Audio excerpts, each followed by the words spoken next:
नमस्कार दोस्तों, स्वागत है आपका हमारे इस चैनल धूप धुनुची आरती में। दोस्तों, आज मैं आपको आच्छादित करने की मुद्रा के बारे में बताऊंगा, क्योंकि आप लोग कई बार मुझे बोल रहे थे कि आच्छादित करने की मुद्रा के बारे में बताइए दादा।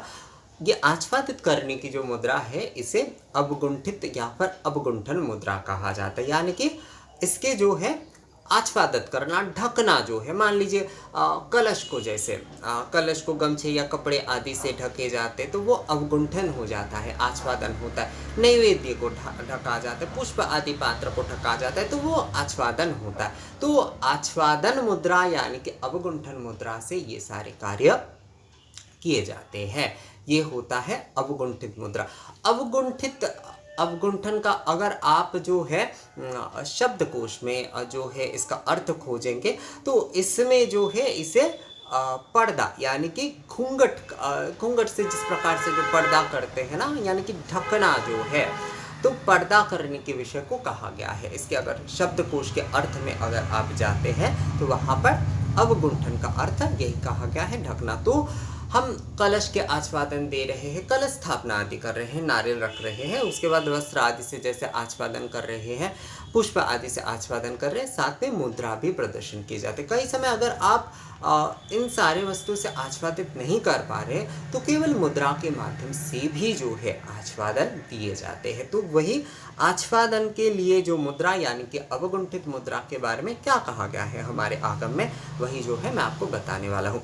मैंने यहाँ पर आगम रहस्य और जो है ज्ञानार्णव तंत्र दोनों से देखकर, क्योंकि ज्ञानार्णव में ना इसका थोड़ा विस्तार है दोस्तों, तो इसलिए मुझे लगा कि ज्ञानार्णव और आगम दोनों से ही आपको बताते। असल में मुद्राओं के विषय में ज्ञानार्णव में बहुत ही जो है स्पष्टता और उत्तम बताई गई है। अर्थात जो है आप अगर एक एक जो हमारे तंत्र शास्त्र के ग्रंथ होते हैं उसमें जो है एक एक विशेष विषय को बहुत ही सुंदरता से स्पष्ट किए गए। जैसे महानिर्वाण तंत्र में जैसे कि कलश स्थापना आदि, षोडश उपचार आदि, इन सारे विषयों को ज्ञानार्णव में जो है ऐसे मुद्रा आदि ये सारे विषय जो है ये बहुत सुंदरता से बताए गए हैं। तो इसीलिए मैंने ज्ञानार्णव तंत्र, और क्योंकि मेरे पास ज्ञानार्णव तंत्र है ही, तो ज्ञानार्णव तंत्र और जो है आगम रहस्यम जो है मैंने दोनों को लिया है। तो देखिए, चलिए पढ़ते हैं कि क्या लिखा है इसमें।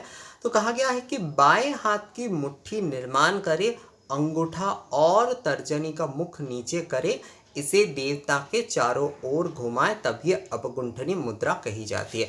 ज्ञानार्णव में इसकी थोड़ा विस्तार से कहा गया है। तर्जनी खड़ी करके बाएं से दाएं घुमाए जाए तो वो अवगुंठनी मुद्रा कहलाती है। तर्जनी खड़ी करके बाएं से दाएं घुमाए जाए तो वो अवगुंठनी मुद्रा कहलाई जाती है। तो यहाँ पर क्या कहे जा रहा है कि बाएं हाथ से मुट्ठी निर्माण करें, बाएं हाथ से हम मुट्ठी निर्माण करेंगे और अंगूठा और तर्जनी का मुख नीचे करें। तो अंगूठा और तर्जनी इस प्रकार से नीचे की तरफ होगा और इसे बाएं से दाएं की तरफ, बाएं से इस प्रकार से दाएं की तरफ जो है, बाएं से दाएं की तरफ हम घुमा रहे हैं तो वो अवगुंठन मुद्रा हो जाती है। ये होता है अवगुंठित मुद्रा जो है, ये अवगुंठित मुद्रा कहलाई जाती है। जब जो है अवगुंठित, असल में देखिए, जब भी हम जो है ना, आप इस हाथ का क्या उपयोग करेंगे, तो जब आप कर रहे हैं तो हमेशा इसे हृदय से स्पर्श करा के ही रखिए।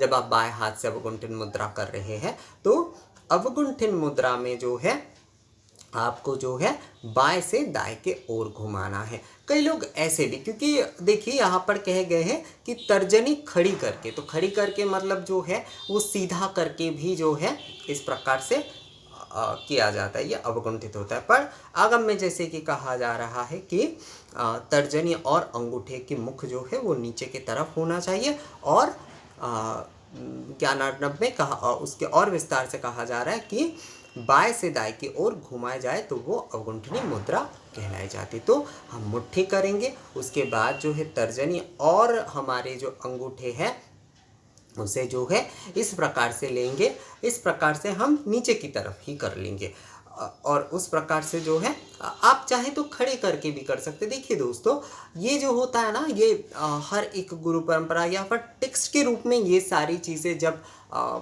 लिखे गए तब जो है कई सारे विषयों का आपको अलग अलग ग्रंथ में अलग अलग वर्णन मिल सकता है, कई जगह पर एक से अधिक मिल सकता है ये मुद्रा आदि, पर इसका उद्देश्य कोई अलग नहीं है, उद्देश्य सभी का सेम ही है, मतलब ये आच्छादित मुद्रा ही है। तो इसके शायद जो है प्रक्रिया मतलब पद्धति जो है थोड़ा बहुत 19-20 हो सकता है, पर इसके उद्देश्य में कोई परिवर्तन नहीं होता है, तो इसे लेकर घबराइए नहीं। तो अगर आप जो है इस प्रकार से, क्योंकि ऐसे भी कई लोग करते हैं, इस प्रकार से जो है अगर आप बाएं से दाएं के ओर घुमाते हैं तो वो भी जो है अवगुंठन मुद्रा ही हो रहा है। और अगर आप नीचे करके, जैसे कि आगम में कहा गया है कि नीचे की तरफ करते हुए जो है अगर आप करते हैं तो वो भी जो है अवगुंठित मुद्रा ही होता है। मूल रूप से इस प्रकार से तर्जनी और वृद्धांगुष्ठ से जो है जब भी आप जो है बाकी उंगलियों को इस प्रकार से मुट्ठीबद्ध रखते हुए, तर्जनी और वृद्धांगुष्ठ इस प्रकार से रखते हुए जो है जब आप बाएं से दाएं के ओर घुमा रहे हैं तब ये आच्छादन मुद्रा यानी कि अवगुंठन मुद्रा हो रही है। तो अगर आपको अवगुंठित करना है, कलश आदि नैवेद्य आदि किसी चीज़ को आच्छादित करना है, तो आप इस प्रकार से बाएं से दाएं के ओर घुमाते हुए उसे आच्छादित करते हुए अवगुंठित मुद्रा प्रदर्शन कर सकते हैं। तो मुझे लगता है दोस्तों आप लोगों को समझ में आ गया है कि अवगुंठित मुद्रा या फिर आच्छादन के लिए जो है किस मुद्रा का प्रदर्शन किया जाता है।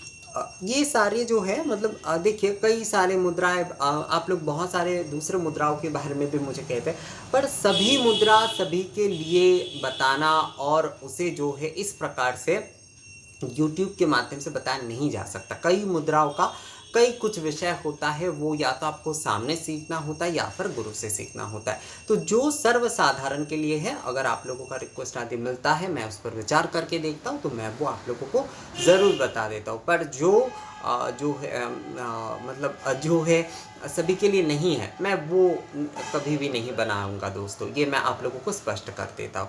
तो ये अवगुंठन मुद्रा आप लोगों को कैसा लगा मुझे कमेंट्स करके या फिर मेल करके आप लोग बता सकते हैं। मिलते हैं आपसे अगले वीडियो में, तब तक के लिए नमस्कार।